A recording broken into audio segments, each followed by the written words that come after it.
नाज़रीन, हमारे साथ मौजूद हैं साबिक वफाकी वज़ीर फवाद चौधरी साहब। आइए उनसे गुफ्तगू करते हैं। अस्सलाम वालेकुम फवाद साहब।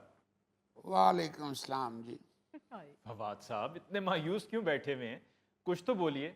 नहीं अली साहब, मायूसी तो कोई नहीं है, बस आप सुनाएं, ठीक ठाक हैं, खैरियत से हैं? जी अल्हम्दुलिल्लाह, बच्चों की सुनाएं, ठीक हैं? अल्लाह का शुक्र। सर अगर बच्चों का ही हाल चाल पूछना था तो टेलीफोन पे ही पूछ लेते। वाद साहब, अगर कोई मसला है तो मुझे बताएं, मेरी बड़ी सलाम दुआ है लोगों से। यार मसला क्या होना है, कोई ऐसी बात नहीं है, शुक्र है अल्लाह का। आप लोग सुनाएं, ठीक ठाक हैं? जी जी अल्हम्दुलिल्लाह। देखिए अली साहब, बात यह है कि हालात ऐसे हैं कि आमतौर पे तो मैं ज्यादा बात नहीं करता, बल्कि च्युइंगम चबाता रहता हूँ, वाह। ताकि जबड़ों को एहसास होता रहे कि उन्होंने रेस्ट मूड पे नहीं जाना। मुझे किसी भी वक्त मुंह खोलने की जरूरत पड़ सकती है, जैसे पीटीआई के मौजूदा हालात ने मजबूर कर दिया है कि यहाँ चुप नहीं रहना, यहाँ चिंगम चबाने से ज्यादा बोलना जरूरी है। तो बोले क्यों नहीं बोलते? नहीं बोलूंगा इंशाल्लाह, और कफन फाड़ के बोलूंगा। पीटीआई की आदत से आपको बहुत सी शिकायत हैं। देखें अली साहब, मैंने तो बानी पीटीआई को कहा था कि इस टीम के साथ कामयाबी का मौका तो बिल्कुल सिफर है। इस टीम के साथ सियासत करना तो बिल्कुल ऐसे ही है कि आप स्विमिंग पूल का कॉस्ट्यूम पहन के तो क्रिकेट खेलने चले जाएं, या आप किसी बारात में जाके तो बैंड डालने शुरू कर दें।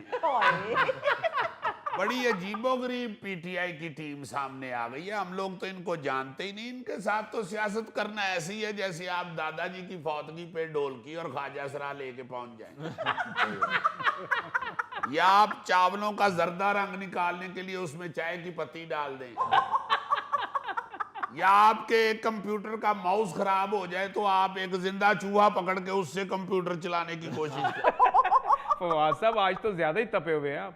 और नहीं जी, इनका क्या ताल्लुक है सियासत के साथ? ये तो ऐसे लोग हैं जैसे किसी शादी के ऊपर दुल्हन का कोई कजन आया हो और लड़के वाले और लड़की वालों की लड़ाई हो जाए, बारात वापस चली जाए और वो जो कजन आया हुआ है उसकी लॉटरी निकल आए, निकाह उसका हो जाए।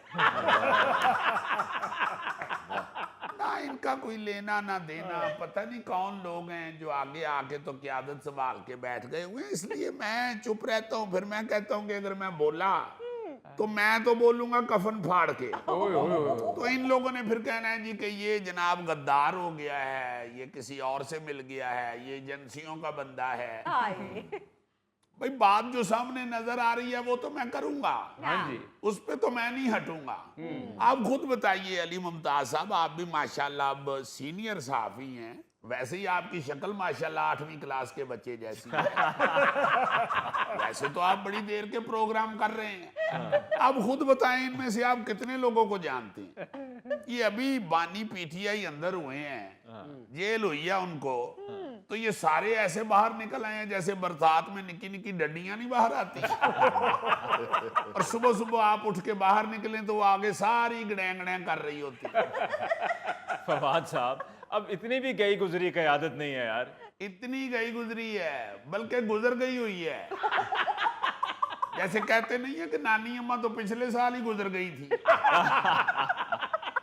वैसे ये भी गुजर गए हुए हैं। ये पता है किस किस्म के लोग हैं? अचानक किसी अस्पताल के दौरे पे वजीरे सेहत आ जाए तो इस तरह के बंदों को फटाफट बेड पे लिटा के मरीज बना लेते हैं। ये अली मुमताज साहब ये 12वें नहीं, 14वें भी नहीं, 15वें 16वें खिलाड़ी हैं जिन्हें सिर्फ पानी पिलाने के लिए रखा होता है। ये तो पानी पिलाने के लिए अंदर आए हैं। बैट्समैन ने इनको कुल्ली करने के लिए बैट पकड़ाया, इन्होंने बैटिंग शुरू कर दी। फवाद साहब, पार्टी को तो चला रहे हैं ना? खाक चला रहे हैं, खामखा अपने आप को ड्राइवर समझना शुरू हो गए हैं। ऐसे ड्राइवर को बस स्टार्ट करके सिर्फ ड्राइविंग सीट पे इसलिए बिठाया जाता है कि सवारियां जल्दी जल्दी बीच में बैठ जाएं, उनको महसूस हो कि ड्राइवर आ गया है। जब बस फुल हो जाती है तो ऐसे बंदे को ड्राइवर आगे उतारता है और खुद बस चलाता है। वाद साहब, अगर आपको पीटीआई का इतना ही एहसास है, आप समझते हैं कि ये बड़ी माड़ी की आदत है, तो आप वापस पीटीआई में क्यों नहीं आ जाते? ओ जी, मैं इसलिए नहीं वापस आ सकता कि मेरे पास 50 करोड़ नहीं है। वरना दे के पीटीआई में वापस आ जाता।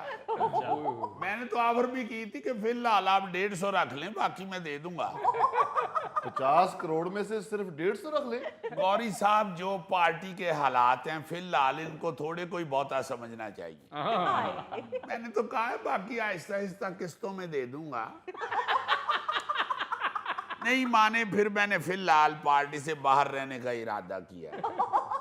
फवाद साहब, आपको वापस लाने के लिए इनको तो 50 करोड़ पल्ले से खर्चने चाहिए। देखे ना, ये होती है विजडम वाली बात। अल्लाह जानता है गोगा जी, अगर इन्फेक्शन का डरना होता तो मैंने आपका माथा चूम लेना। आजकल बरसात है ना, जरा एहतियात करनी चाहिए। गोगा आप भी नहीं किसी ਨੂੰ ਮੱਥਾ ਚੁੰਮਣ ਦਿੰਦਾ ਜੀ ਆਪਣਾ। क्यों जी? ਇੱਕ ਬਦਤਮੀਜ਼ ਫੈਨ ਇਹਦਾ ਮੱਥਾ ਚੁੰਮਦਿਆ ਇਹਨੂੰ ਟੱਕਰ ਕੱਟ ਮਾਰੀ। ओहो, विग तो नहीं सी पाट गई? ਚੌਧਰੀ ਸਾਹਿਬ, ਤੁਸੀਂ ਮੇਰੇ ਮੱਥੇ ਦਾ ਪੁੱਛੋ ਕਿ ਇਹ ਤਾਂ ਨਹੀਂ ਸੀ ਪਾੜ ਗਿਆ, ਤੁਸੀਂ ਵਿਗ ਦਾ ਪੁੱਛਣ ਡਏ। यार तेरे मथे नालों तेरी विग महंगी है। क्योंकि गोगा साहब पाटे मथे नूं ते टांके लग जाते जे, विग पाड़ जाए तो इनू नहीं जे लगते। फवाद चौधरी साहब, अब काफी हो गई है, मेरी तरफ जरा तवज्जो फरमाइए। जी जी, मैं तो आपसे ही बात करने के लिए आया था। ये तो फिर दोस्त हैं पुराने, इनसे भी मुलाकात हो गई। उनकी बातों में ना वो वरगला रहे हैं आपको। मुझे ये बताइए कि शेख वकास अकरम साहब पाकिस्तान तहरीक इंसाफ के रहनुमा हैं, उन्होंने आपके खिलाफ 1 अरब रुपए हर्जाने का दावा दायर कर दिया है। ਓਏ ਹੋਏ ਹੋਏ 1 ਅਰਬ ਰੁਪਈਆ ਇਹ ਚ 50 ਵਾਲੇ ਕਿੰਨੇ ਹੋਣਗੇ? गौरी साहब, उन्हें दावा कीता है, छटा नहीं मारे। आज ये है अली मुमताज साहब कि उनको ये 1 अरब का नहीं दावा करना चाहिए था, 10-15 अरब का करना चाहिए था। अच्छा। मेरा ख्याल है उनको मेरे बारे में किसी ने सही गाइड नहीं किया, वरना उन्हें पता होता कि मैं तो जिस दुकान से पान सिगरेट लेने जाता हूँ ना जी, वो बिल मेरे आगे रखे तो मैं उसे कहता नहीं यार तेरे को लोग लेने ने, तू तो अपना भरा है। लिहाजा देखें, मैं तो अपनी बात पे कायम हूँ जी। मैं तो अब भी कहता हूँ शेख वकास अकरम ने पूरी केपीके हुकूमत बेच दी है। ये जाली अकाउंट्स चलवा रहे हैं। अच्छा। मुझे तो शक है कि जाली अकाउंट्स में इन्होंने अपना नाम भी सबा रखा हुआ है। फवाद चौधरी साहब, आप भी तो बगैर सोचे समझे हर किसी के बारे में बातें कर दिया करते हैं। अब आप देखें कि आपने मलिक अहमद साहब के बारे में कहा कि खुशामद करना उनकी नौकरी का हिस्सा है। नहीं तो आप बताएं मैंने गलत कहा है? भाई देखिए, खुशामद तो हर नौकरी करने वाले बंदे की नौकरी का हिस्सा है। वो क्या सियाने कह गए हुए हैं कि नौकर की ते नखरा की।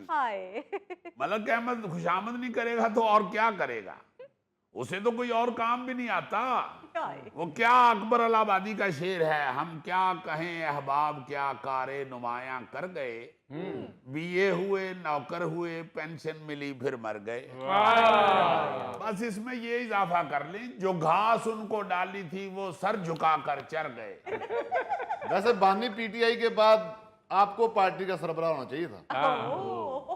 अली साहब, ये अगर इंटरव्यू दी लेंथ वध जाए तो किधर होरों कट लेना, यदि यह गल जरूर लाना। क्योंकि चौधरी साहब आप कहते हैं तो अभी जो गौरी साहब ने कहा यही बार बार चलाकर प्रोग्राम पूरा कर देते हैं।